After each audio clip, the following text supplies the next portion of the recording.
Isa sa mga lead vocalist ng bandang Aegis na si Mercy Sunot, pumanaw na sa edad na 48. Bago pumanaw ay inamin nito, na nakakaramdam siya ng matinding kalungkutan sa Amerika. Sa isang TikTok video, na ipinost ni Mercy sa mismong kaarawan niya, last November 6, ay ibinahagi ng OPM artist ang kanyang saloobin, tungkol sa solong pamamalagi sa US. Doon kasi nagpapagamot ang yumaong member ng Aegis, mula nang magkaroon siya ng lung at breast cancer, at nabanggit nga niya na napakahirap at napakalungkot mag-isa sa isang malayong lugar. Sa ginawang TikTok video ng biriterang singer, ay humiling siya ng dasal sa mga netizens upang mapagtagumpayan niya ang kanyang karamdaman. Ayon kay Mercy, naging matagumpay naman ang ginawang operasyon sa kanya kamakailan, dahil sa breast at lung cancer.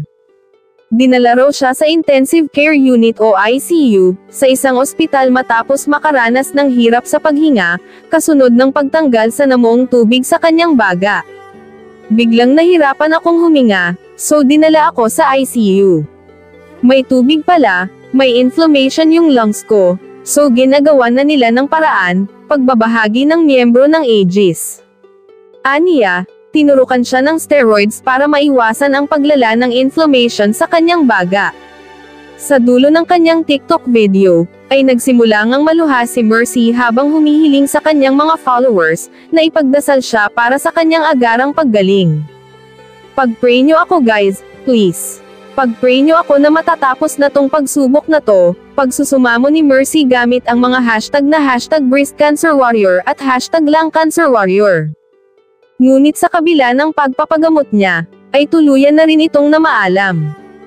Ang malungkot na balita ay ibinahagi sa official Facebook page ng banda, nitong Lunes ng umaga, ilang araw matapos humingi ng dasal si Mercy sa publiko, para sa kanyang paggaling.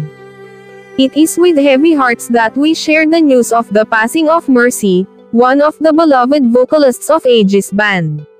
She bravely fought her battle with cancer, but has now found peace and rest, saad sa pahayag ng OPM band.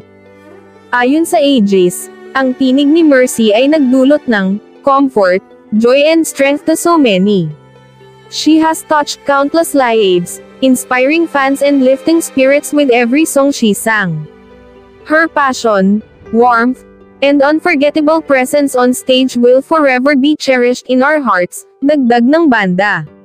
Mercy, thank you for the music, the love, and the memories. You will be deeply missed, patuloy nito.